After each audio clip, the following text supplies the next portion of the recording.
Okay, hi, I'm Ed, and we're still in December of 2019. It's December 15th. Wow, 10 days to Christmas Day. Great. So today I want to do, we could call it kind of a Bible class. And this is a Bible class for everybody. One of the things I do whenever I talk about religion with either religious people or non-religious people, I encourage people, read the Bible. I don't care if you're an atheist already or you're a dyed-in-the-wool Christian, read the Bible. If the Bible doesn't bring you to your senses, nothing will. Okay, so I'd like to tell you a little bit about a little bit of a review of. Let's just look at Genesis for a minute. God comes down. Apparently he's been doing nothing, but he already made the heaven, the earth, and made all kinds of animals and all the critters swarming in the sea and all that. I don't know, either he spoke them into his existence or some divine finger snap. I don't know how he does it. But anyway, I think we're at day 6, and he decides, I'm going to make some people. So first he makes a man. He gets a handful of dirt, and goes, actually I don't know. It doesn't really explain how the dirt turned into a man. Like, I don't know if he put some water in it and sort of patty caked it into a man shape, or I don't know. Anyway, he ended up with a real man, called him Adam. And then he thought, let's see, I'm gonna make a woman. How am I gonna do that? Well, let's see. I guess I could do it the same as I did Adam, a handful of, no, I got an idea. I'll take a rib out of Adam, one of his rib bones, and make the woman out of the rib. I don't know why, but it's just a very creative idea I come up with. I'm always coming up with good ideas, as you will see. So anyway, he makes Eve, and then he says, he tells Eve and Adam, look at this place, this beautiful garden. You got fruit and stuff all over the place. And see that one tree over in the middle there? It is the tree of the knowledge of good and evil, the fruit, the knowledge of good and evil. If you eat that fruit, you'll understand good and evil, but you can't eat that fruit. Now, comment. He just made this woman, and yet he sure as hell didn't know much about women. How could he just created her, but he doesn't know anything about how women function and think. You do not tell a woman what to do or what not to do. Like, as soon as he said, don't eat that tree over there, the fruit from that tree over there, he already shot himself in the foot. So, of course, Adam goes, okay, God, yeah, sure. Yeah, okay, I won't eat that fruit. But Eve goes, that tree over there, eh? And with that, you get the knowledge of good and evil. I don't have any idea of good and evil, but it sounds like a good thing to have. Anyway, she wanders over there. He is talking with the snake and the serpent. They're having a chat. And so the serpent says, hi gal, what's going on? And she said, well, I was just looking at this tree and this fruit on this tree you got here, and God told me not to eat it. He told me I'd die if I eat it. The devil said, "Nah, you won't die if you eat it. Don't listen to that old fuddy-duddy." So he says, "Huh, okay, I'm going to give it a try." So she ate the fruit. And then she went back, and Adam found out she'd eaten the fruit, so she gave him some too, and he ate the fruit. And then all hell broke loose.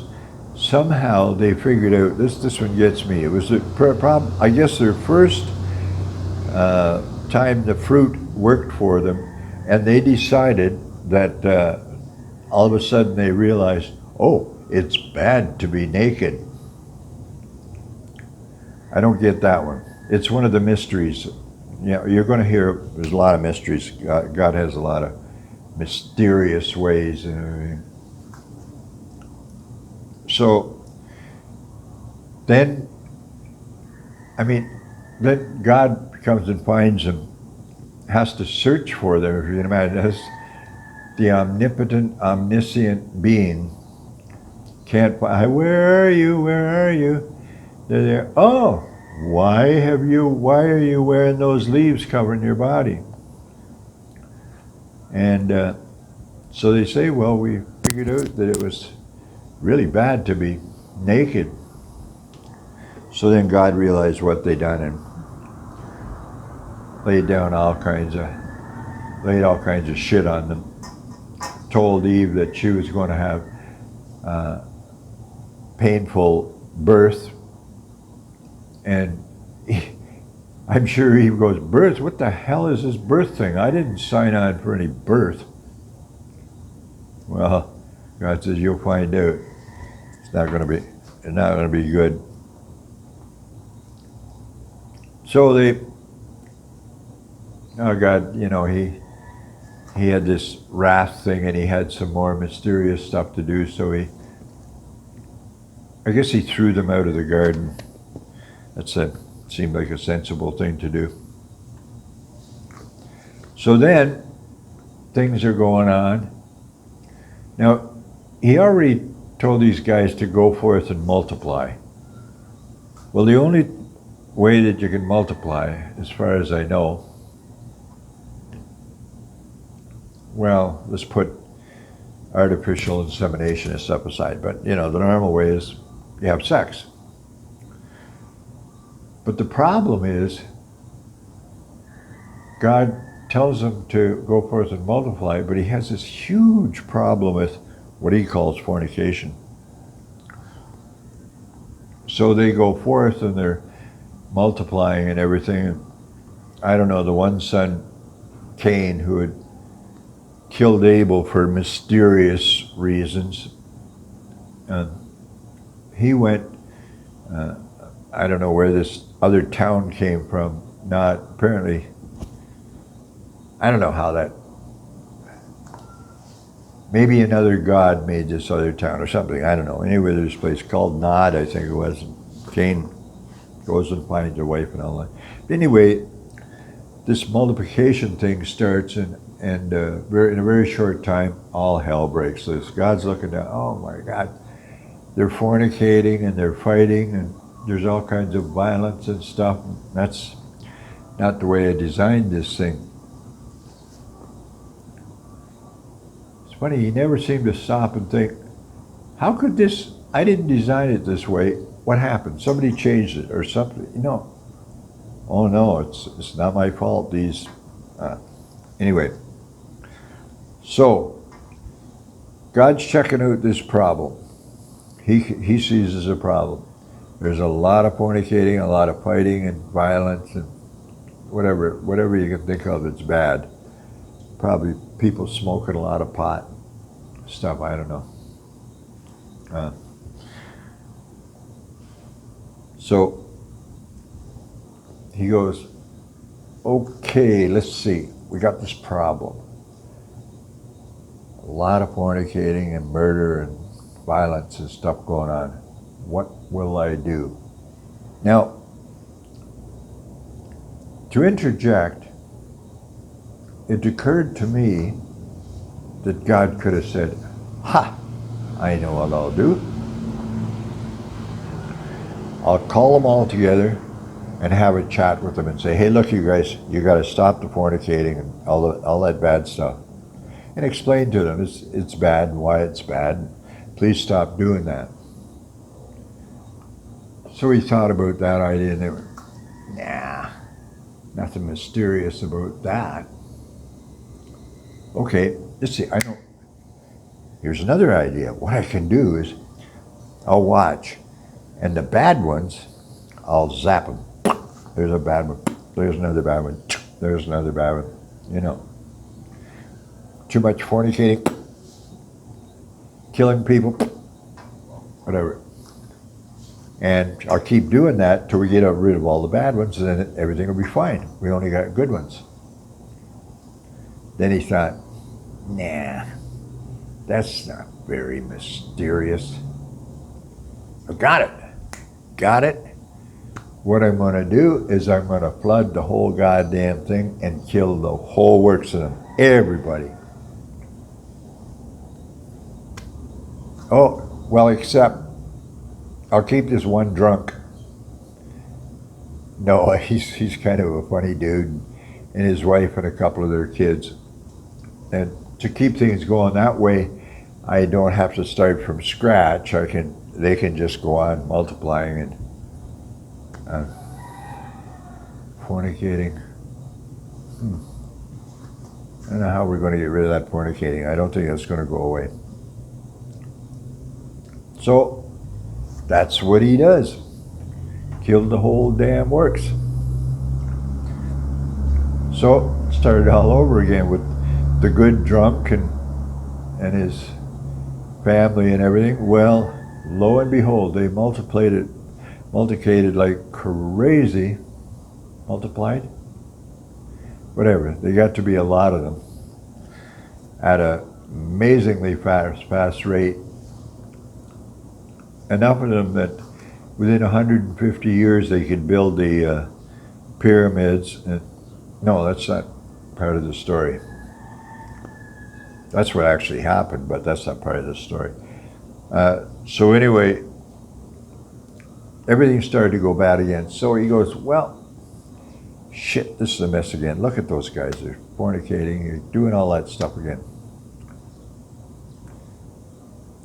Now, you think he would have checked and see, maybe there's a design flaw here. Maybe I designed these people not too well.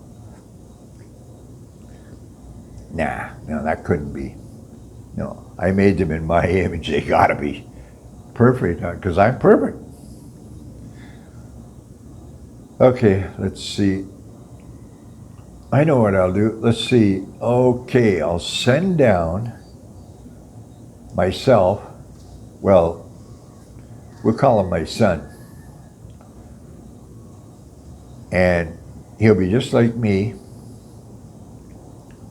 And so he could go around and explain to people, look we have to stop this fornicating and murder and stuff, all this violent shit. God's not happy with that, and besides it's causing all this problem. But then God thought, yeah, that's not very mysterious. I know what I'll do. Myself that I sent down there, I'm going to get a bunch of guys to kill him, me, and torture the hell out of me. But it's my son. And then, that way I'll feel better about all this bad shit that everybody's doing. And I'll just forget about it. And then, after I'm dead, well, kinda, I'll bring myself back to life and come back to live with me. And there'll be me and my son and the other guy, the black dude, the Holy Spirit guy. And so far, it seems to be going okay. We still have a few problems. God made this world perfect, except for the billions that starve to death and or get killed in tsunamis or earthquakes or storms, or children that no, I don't want to think about that. It's a mystery. I'll leave it a mystery. Now, I really recommend that you read the Bible. I've told you some parts of the Bible, some recommendations to read. You read it because you're probably thinking, if you never read the Bible that I'm talking about, you're probably thinking, there goes Ed again. He's off on a rant and he's exaggerating like crazy. Read the Bible. I'm not saying you have to read the whole thing. You can, if you got the patience or whatever. But you have to read the main stories. You can by talking to any Christian, they'll tell you about the main stories in the Bible. There's, you have a ton of fun with the pregnant virgin and the virgin mother, whatever, how that story goes. And again, I know if you've never read it, you think, there goes Ed again, exaggerating. But I'm not. I'm pretty much saying the way it is. The important thing is that it's the only way you'll know the mystery of God. How this omnipotent, omniscient being has a brain that works at like what do we call it? Intellectually challenged toddler. Maybe that's about the rate that it seems to work. And I think if you read the Bible, you'll come to two conclusions. That guy in the Bible, that Yahweh or whatever they want to call him, my Jehovah friends, they call him Jehovah or Jesus. Just read it and you're going to think, okay, two things. Either this guy is out of his coconut, or two, he doesn't exist. I mean, if he exists, I can talk to him, that'll be fine. I got some things to chat with him about, some suggestions to make, the way he could improve things and everything. But the important thing is, I don't care where you're at, and you're an atheist, whatever you like to label yourself, a non-believer, a free thinker, whatever, or you're a dyed-in-the-wool Christian, Muslim, whatever. Well, if you're any of those other ones, but any of the Christian religions, read the Bible. Read it for yourself. And if you're a Christian, you might have to read it from the perspective of, is this really true? Does this make sense, or that area? If you're a non-believer, just read it. Read it as though it was Harry Potter or Santa Claus story or anything else. I mean, it certainly seems to me like it's a fairy tale, but I mean, even in the beginning, I always read that one. It sounds like in the next line you're going to be, in the beginning there were three little pigs, or in the beginning Humpty Dumpty sat on a wall and had a great fall. What's the difference between once upon a time and in the beginning? I just don't get it. Anyway, I'm rambling a bit. My point for today is, please read the Bible. Don't just sit down and read it from. Okay, some recommendations. Read Genesis for sure. I kind of told you the story of how God made, the heavens and the earth supposedly, and the first people and that. You got to read that. But that's not too long, and at least there's kind of a story going on. It's not too bad. Then, let's see, where do we get to? Yeah, read the Noah story about how God did this brainstorm how to fix the problem, kill everybody, all the animals, and whatever, with the Noah's Ark story, flood the earth. I haven't touched on what is the Tower of Babel. That's a good part to read, which I can't even explain. I have no idea what the hell the storytellers are on about there. But then we get to the, let's see, I mentioned Noah's Ark. What else? Okay, then we get to the New Testament. Now, with that, it's a little easier reading. Read the whole thing. I've read the New Testament several times. And specifically, here's the